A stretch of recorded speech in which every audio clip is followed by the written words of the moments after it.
Détendez-vous, et tout ce que vous désirez viendra à vous. Vous avez passé tellement de temps à poursuivre vos rêves, à vous battre pour obtenir ce que vous désirez. Vous vous êtes épuisé à essayer de tout contrôler, de tout maîtriser, pour finalement voir vos efforts échouer ou vos résultats vous échapper. Ce que vous voulez semble toujours hors de portée, n'est-ce pas? Comme si chaque pas en avant vous faisait reculer de 2 pas. Je sais ce que c'est que de se sentir bloqué, comme si rien ne suffisait. Cette lutte constante pour atteindre ce que vous voulez peut devenir accablante. Vous vous demandez peut-être, pourquoi tout semble-t-il si difficile? Pourquoi, malgré tous mes efforts, je n'arrive pas à obtenir ce que je veux vraiment? La réponse est plus simple que vous ne le pensez. Vous en faites trop. On n'obtient pas ce que l'on veut en luttant contre le monde ou en se surchargeant d'efforts inutiles. Les stoïciens nous enseignent une vérité précieuse. C'est souvent dans le calme, et non dans la lutte, que se trouve la clé pour attirer ce que nous voulons. En apprenant à relâcher la pression, à vous détendre, vous ouvrirez la porte à des opportunités que vous ne pouviez pas voir auparavant. Cette vidéo vous guidera pas à pas vers la sérénité qui attire, la tranquillité qui transforme vos désirs en réalité. Restez avec moi jusqu'à la fin, car chaque étape de ce voyage est essentielle, mais la dernière est une révélation.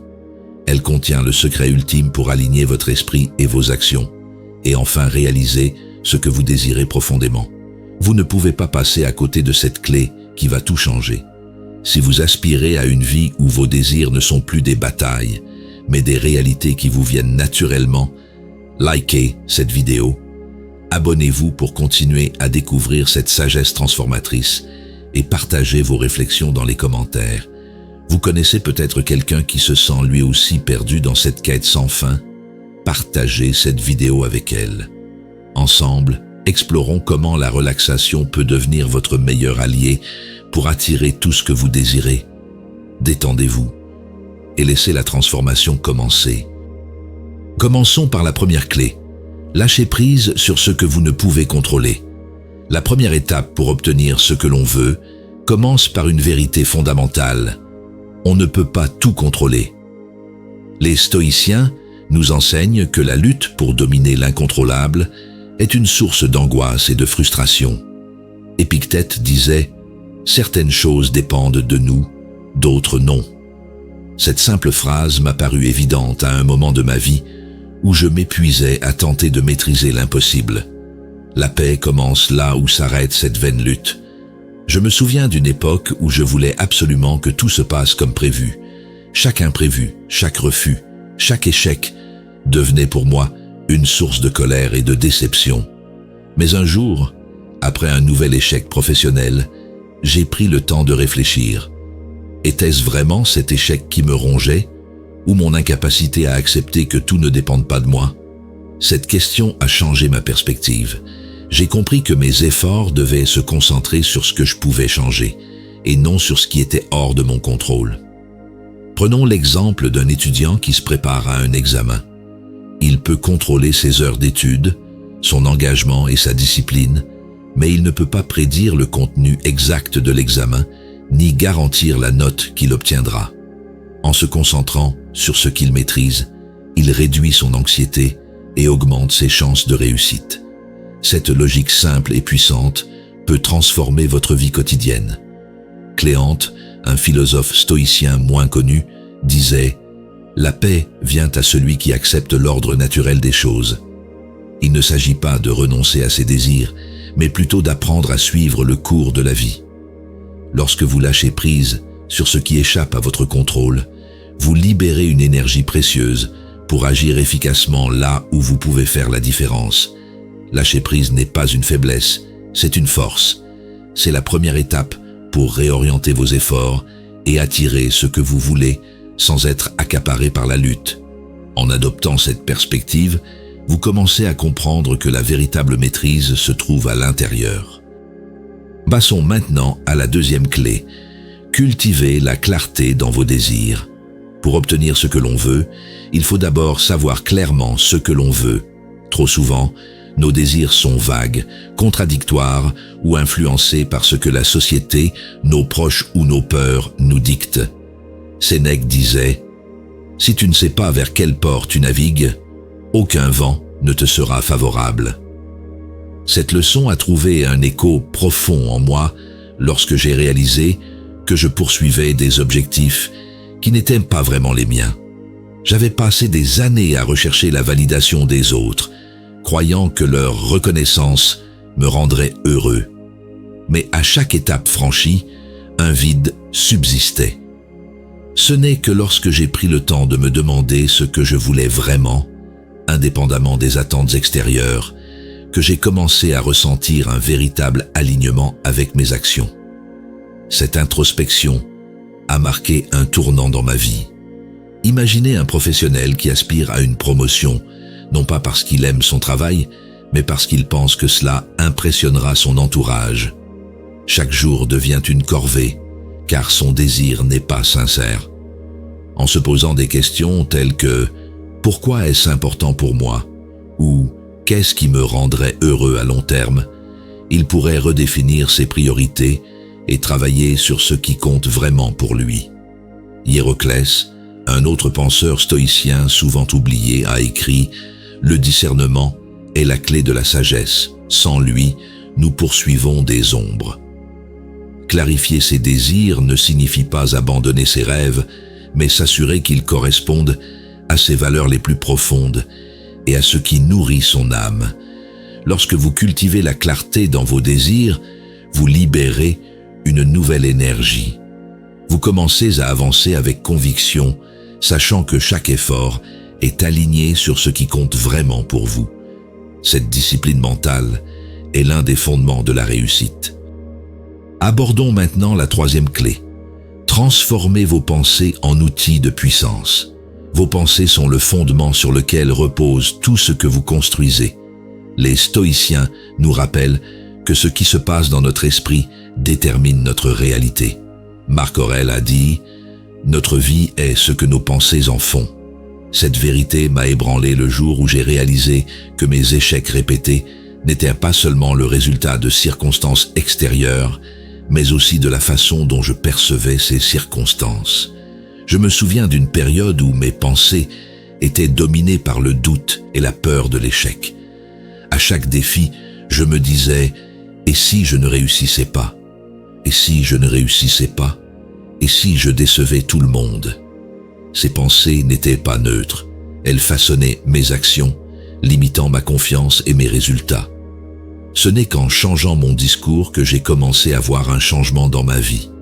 Chaque fois qu'un doute surgissait, je l'opposais à une affirmation « Je suis capable, j'apprendrai, même si je tombe ». Prenons l'exemple d'un athlète qui se prépare à une compétition. Chaque matin, il choisit de se dire « Je suis prêt, chaque entraînement me rapproche de la victoire ». Cette pensée lui donne une nouvelle énergie, transforme son effort en plaisir et renforce sa résilience face aux obstacles. Le pouvoir de la pensée positive, lorsqu'il est aligné sur vos actions, peut faire des miracles. Zénon, le fondateur du stoïcisme, disait « Cultive ton esprit, car il est la racine de tout pouvoir ». En apprenant à diriger vos pensées, vous ne changez pas seulement la façon dont vous percevez les défis, mais vous transformez également la façon dont vous y répondez. Faire de ces pensées un allié, c'est se donner les moyens d'attirer ce que l'on désire. Il s'agit de comprendre que le véritable pouvoir ne réside pas dans ce qui vous entoure, mais dans ce qui se passe à l'intérieur de vous. Continuons avec la quatrième clé. Établissez des habitudes cohérentes avec vos objectifs. Les grandes réussites ne sont pas le fruit de coups de chance, mais de petites actions répétées chaque jour. Les stoïciens comprenaient l'importance de la discipline. Épictète a dit « La liberté commence par la maîtrise de soi ». Cette phrase pourtant simple a transformé ma vie lorsque j'ai compris que mes désirs seuls ne suffisaient pas. Ils devaient être soutenus par des habitudes alignées sur mes objectifs. Pendant longtemps, j'ai rêvé d'atteindre de nouveaux sommets sans construire les étapes pour y parvenir. Chaque fois que je commençais quelque chose, je m'arrêtais dès que les résultats tardaient à venir. Mais un jour, j'ai décidé de revoir mes habitudes. Au lieu de chercher des gains rapides, j'ai choisi de me concentrer sur de petites actions régulières, écrire un paragraphe chaque jour pour mon projet, méditer 5 minutes chaque matin, limiter les distractions. Ces changements, petits mais réguliers, ont été révolutionnaires. Imaginez un étudiant qui prépare un concours. Au lieu d'étudier par à-coups, il choisit de travailler 2 heures par jour, même pendant les périodes calmes. Cette habitude, bien que peu spectaculaire, renforce sa confiance en lui et améliore ses résultats. Au fil du temps, il récolte les fruits de cette régularité. Sénèque a dit « Le progrès est lent, mais le progrès régulier est imbattable ». Lorsque vous mettez en place des habitudes cohérentes, chaque jour devient un pas vers votre objectif. Vos petites victoires quotidiennes s'additionnent et, sans que vous vous en rendiez compte, vous vous rapprochez de ce que vous voulez. Créer des habitudes, c'est mettre en place un système de réussite qui fonctionne même lorsque la motivation faiblit. C'est un investissement dans votre avenir, une façon de faire de chaque jour une occasion de progresser. Passons maintenant à la 5e clé. Entourez-vous de relations qui vous élèvent. Vos relations jouent un rôle décisif dans votre capacité à atteindre vos objectifs. Les stoïciens, bien qu'autonomes, comprenaient l'importance de relations saines. Marc Aurèle disait « Choisis avec soin ceux avec qui tu partages ta vie, car leur influence façonne ton caractère. » Ces mots m'ont rappelé à quel point l'environnement social peut nous porter ou nous freiner. Dans ma propre vie, j'ai traversé des périodes où je me suis entouré de personnes négatives, d'individus qui doutaient de tout, critiquaient sans agir et se complaisaient dans l'inaction. Leurs paroles, même indirectes, s'infiltraient dans mes pensées et érodaient en ma confiance. Mais un jour, j'ai fait un choix, m'entourer de personnes inspirantes, de mentors et d'amis qui partageaient une vision constructive. Ce changement a été comme une bouffée d'air frais, transformant mon état d'esprit et mes actions. Prenons l'exemple d'un jeune professionnel qui souhaite créer une entreprise. S'il passe ses soirées avec des amis qui rabaissent son ambition, il finira par douter de lui-même. En revanche, s'il se lie d'amitié avec des personnes audacieuses, prêtes à partager leurs conseils et leurs encouragements, il se sentira porté par leur énergie et leur optimisme. Zénon disait « L'âme s'élève en compagnie de ceux qui recherchent le bien. En choisissant soigneusement vos relations, vous créez un environnement propice à la croissance. Ces relations deviennent des alliés qui vous soutiennent dans les moments de doute et vous rappellent ce dont vous êtes capable. Entourez-vous de personnes qui vous inspirent, partagent vos valeurs et vous motivent à devenir une meilleure version de vous-même. Ces relations ne sont pas un luxe, mais un pilier essentiel de votre réussite. Abordons maintenant la 6e clé. Apprenez à transformer l'échec en leçon. L'échec est souvent perçu comme une fin en soi, alors qu'il n'est qu'un détour sur le chemin de la réussite. Les stoïciens considéraient l'échec comme une occasion de grandir. Sénèque disait « Ce n'est pas parce qu'on a échoué qu'on est vaincu, mais parce qu'on a abandonné. » Ces mots m'ont aidé à changer ma relation avec mes propres erreurs, à cesser de les considérer comme des défaites et à les accueillir comme des enseignements. Je me souviens d'un projet important que je n'avais pas réussi à mener à bien. Pendant des semaines, j'ai ressassé mes erreurs, m'accusant d'incompétence. Puis un ami m'a posé une question simple. « Qu'as-tu appris de cet échec ? Qu'as-tu appris de cet échec ?» Cette question m'a poussé à voir mes erreurs sous un jour nouveau. J'ai réalisé que chaque échec contenait une leçon précieuse, une clé pour mieux réussir la prochaine fois. Imaginez un artiste qui présente ses œuvres à une galerie et qui essuie un refus. Au lieu d'abandonner, il analyse les commentaires, affine son art et revient plus fort. Ce cycle d'apprentissage, bien que difficile, est ce qui sépare ceux qui réussissent de ceux qui abandonnent. Hiéroclès a dit « L'échec est un guide déguisé qui conduit le sage au succès ». Chaque échec, aussi douloureux soit-il, est une occasion de grandir, de renforcer votre résistance et de perfectionner votre approche. Apprenez à considérer l'échec non pas comme une fin, mais comme une transition. Chaque chute vous prépare à vous relever plus fort, plus sage et plus déterminé à obtenir ce que vous voulez. Abordons maintenant la 7e clé. Cultivez la patience comme un atout puissant. Dans un monde où tout semble aller très vite, la patience devient une vertu rare, mais essentielle. Les stoïciens, confrontés à des épreuves bien différentes des nôtres, avaient compris que la précipitation est l'ennemi de la réussite. Épictète disait « Rien de grand ne s'accomplit dans l'impatience ». Ces mots m'ont souvent ramené à l'essentiel lorsque j'étais tenté d'accélérer des processus qui avaient besoin de temps pour mûrir. Je me souviens d'un projet personnel que j'espérais voir aboutir rapidement. Chaque jour sans résultat était un poids supplémentaire sur mes épaules. Mais en adoptant les enseignements stoïciens, j'ai appris à changer de perspective.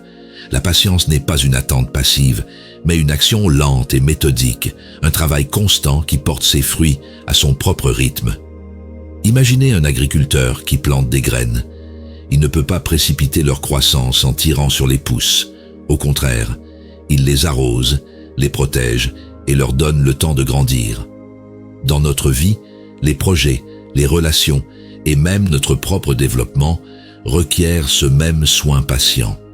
Marc Aurèle disait « Accepte que chaque chose ait son temps, même si ton esprit est impatient. » La patience nous apprend à ne pas forcer les choses, mais à les accompagner avec sagesse, en les laissant se dérouler organiquement tout en restant engagés. En cultivant la patience, vous renforcez votre résilience. On apprend à apprécier le chemin autant que le but, et à ne pas baisser les bras lorsque les résultats tardent à venir. Cette capacité devient une force inébranlable pour réaliser tout ce que vous désirez. Passons maintenant à la 8e leçon. Apprenez à accueillir l'incertitude avec confiance. Nous vivons souvent dans la peur de l'incertitude. La peur de l'inconnu nous pousse à rechercher des certitudes, à vouloir tout planifier et tout maîtriser. Pourtant, les stoïciens nous enseignent que la vie elle-même est une série d'incertitudes. Épictète disait « L'incertitude n'est pas un fardeau, mais une porte ouverte sur l'infinité des possibilités. » Ces mots m'ont appris que l'incertitude n'est pas un ennemi à combattre, mais une chance à embrasser. Je me souviens d'un moment où tout semblait en suspens dans ma vie. Un projet important était en cours, et je me sentais impuissant face à des décisions qui ne dépendaient pas de moi. Chaque jour, cette incertitude me pesait davantage. Mais lorsque j'ai relu les enseignements des stoïciens, j'ai décidé de changer de perspective. Je ne voyais plus l'incertitude comme une source d'angoisse, mais je commençais à y voir un espace de possibilités. Que pouvais-je faire de cette période? Comment pouvais-je tirer profit de cette situation imprévisible? Ces questions m'ont libéré. Prenez un exemple courant. Un jeune diplômé qui ne sait pas s'il obtiendra le poste de ses rêves. Il pourrait être paralysé par l'attente ou profiter de ce temps pour se former, élargir ses compétences ou même explorer de nouvelles passions. Cette option d'action dans l'incertitude transforme ce qui semble être un vide en une opportunité précieuse. Sénèque disait « Celui qui accepte le flux de la vie, avec ses détours et ses impondérables, ne sera jamais pris au dépourvu. » Ces mots rappellent que l'incertitude est un compagnon permanent. Si nous la considérons non pas comme une menace, mais comme un défi, nous développons la résilience et la capacité d'adaptation dont nous avons besoin pour naviguer dans la vie. Accueillir l'incertitude ne signifie pas renoncer à ses objectifs, mais apprendre à aller de l'avant sans avoir toutes les réponses. C'est comprendre que chaque détour peut être une opportunité d'apprentissage, chaque imprévu une occasion déguisée. En assimilant cette leçon, vous découvrirez une nouvelle forme de liberté, celle de ne plus être esclave de l'inconnu, mais de le transformer en allié pour construire une vie plus riche et plus courageuse. Terminons avec la 9e clé. Faites de la sérénité votre objectif ultime. La sérénité n'est pas un état passif, mais une force active, un fondement sur lequel tout peut être construit. Les stoïciens considéraient la paix intérieure comme le but ultime de la vie. Marc Aurèle disait « Celui qui vit en paix avec lui-même vit en paix avec le monde ». Ces mots m'ont inspiré à transformer ma quête extérieure en une quête intérieure, à chercher en moi-même les réponses que je poursuivais ailleurs. Il fut un temps où mon esprit était constamment en mouvement, toujours à la recherche d'une confirmation, d'une performance ou d'une reconnaissance. Mais aucune de ces choses ne m'apportait la satisfaction durable que je recherchais. J'ai alors compris que la sérénité n'est pas le résultat de ce que nous obtenons, mais de ce que nous devenons. Prenons un exemple simple. Imaginez une personne impliquée dans une dispute. Au lieu de réagir avec colère, il se retire, respire profondément et réfléchit. Cette simple décision préserve sa paix intérieure et lui permet de répondre plutôt que de réagir. Épictète a dit « La sérénité est un trésor inestimable, accessible à ceux qui la cultivent ». La sérénité est l'état qui nous permet de relever les défis avec calme, de rester centré malgré les turbulences extérieures. C'est le socle sur lequel se construisent la patience, la maîtrise de soi et le lâcher-prise. Pour aller plus loin, il faut comprendre que la sérénité est aussi une boussole. Elle vous guide dans vos choix, en vous aidant à faire la différence entre ce qui mérite votre énergie et ce qui peut être laissé de côté. Imaginez-vous face à une décision importante. Plutôt que de vous précipiter ou d'agir sous la pression, vous choisissez d'écouter cette sérénité intérieure. Elle vous souffle les actions qui sont en accord avec vos valeurs, celles qui ne troublent pas votre tranquillité. En suivant cette boussole, vous construisez une vie cohérente où chaque pas vous rapproche de votre véritable essence. Vous venez de parcourir un chemin riche en enseignements stoïciens, un chemin qui vous invite à repenser la manière dont vous abordez vos désirs, vos pensées et vos émotions. Ces enseignements ne sont pas des concepts abstraits, mais des outils concrets pour vous aider à construire une vie plus alignée, plus paisible et plus épanouissante. Elles vous rappellent que tout commence en vous, votre force, votre sérénité et votre capacité à obtenir ce que vous voulez sans forcer ni combattre le monde. Je comprends à quel point il est difficile de se sentir piégé par des attentes ou accablé par des doutes constants. J'ai vécu ces moments d'incertitude, ces moments où tout semble hors de portée. Mais j'ai aussi appris que le véritable pouvoir ne réside pas dans ce que nous essayons de contrôler, mais dans notre capacité à nous concentrer sur l'essentiel, à cultiver un calme intérieur qui devient notre force. Vous aussi, vous pouvez emprunter ce chemin. Imaginez une vie où chaque pas est guidé par la clarté et la confiance, où vos désirs ne sont plus des chaînes, mais des inspirations qui vous poussent à aller de l'avant. Vous avez déjà en vous tout ce dont vous avez besoin pour construire cette vie.